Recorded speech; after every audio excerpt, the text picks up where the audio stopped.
हरे कृष्णा। भगवद गीता के छठे अध्याय में अर्जुन भगवान श्री कृष्ण से पूछते हैं, हे कृष्ण, जो व्यक्ति भक्ति मार्ग से आध्यात्मिक मार्ग से भ्रष्ट हो जाता है वो आध्यात्मिक जीवन और भौतिक जीवन दोनों में असफल हो जाता है, और क्या वो एक छिन्न भिन्न बादल की तरह नष्ट नहीं हो जाता, और उसके लिए क्या किसी भी लोक में कोई स्थान रहता है? तो उसके उत्तर में कृष्ण कहते हैं, हे अर्जुन, तुम ये क्या पूछ रहे हो? न मे भक्त प्रणश्यति, मेरे भक्त का कभी विनाश नहीं होता। कृष्ण कहते हैं, प्राप्य पुण्य कृताम लोकान उषित्वा शाश्वती समः शुचिनाम श्रीमताम गेहे योग भ्रष्टो अभिजायते। तो कृष्ण यहाँ पर दो तरह के असफल भक्त की बात कर रहे हैं। एक वो जिसने थोड़ी सी ही भक्ति कर कर कुछ कारणवश उसको छोड़ दिया, तो ऐसा भक्त स्वर्गलोक की प्राप्ति करता है। और दूसरी कैटेगरी उन भक्तों की है जो भक्ति में काफ़ी लंबे समय तक रहने के बाद चलित हो जाते हैं। तो ऐसे भक्त अगले जीवन में किसी वैष्णव परिवार में या कृष्ण भक्त के घर में जन्म लेते हैं। तो ये समझना बहुत इंटरेस्टिंग है।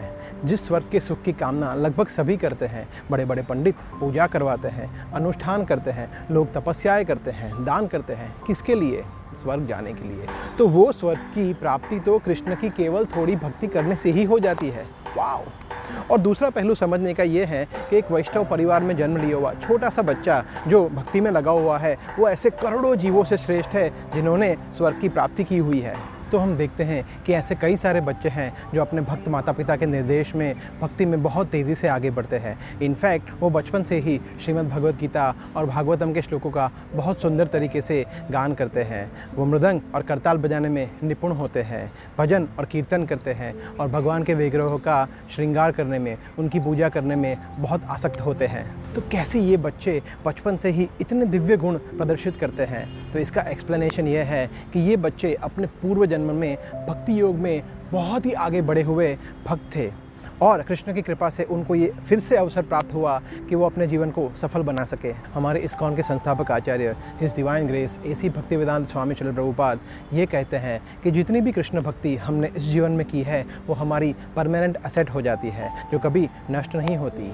जैसे ही हमारी मृत्यु होती है, सब कुछ, गाड़ी, bungalow, name, fame, bank balance, यहाँ तक कि हमारा परिवार भी एक सेकंड में फिनिश्ड। परंतु अगर हमारी भक्ति 10% पर है तो अगले जीवन में हम 11% से शुरू करते हैं। भगवद गीता के दूसरे अध्याय में भगवान श्री कृष्ण कहते हैं, नेहा विक्रम नाशो अस्ति प्रत्यवायो न विद्यते स्वल्पमपि यस्य धर्मस्य त्रायते महतो भयात्। कृष्ण कहते हैं कि भक्ति योग में किया गया छोटे से छोटा कार्य भी हमारी बड़े से बड़े भय से रक्षा करता है। त्रायते महतो भयात्। तो अगर कोई व्यक्ति भक्ति योग में असफल भी होता है तो जैसा हमने देखा उसके यश की कोई सीमा नहीं, तो फिर उनकी तो बात ही क्या करें जो भक्ति में सफल होने के बाद भगवत धाम कृष्ण लोक को प्राप्त करता है। ऐसा व्यक्ति तीनों लोकों में पूजनीय है।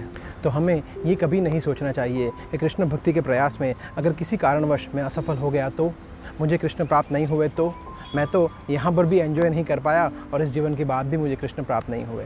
एक सच्चा भक्त सफलता और असफलता के विषय में कभी नहीं सोचता। उसके जीवन की पूर्णता तो कृष्ण और उनके भक्तों की सेवा में ही है। हरे कृष्णा।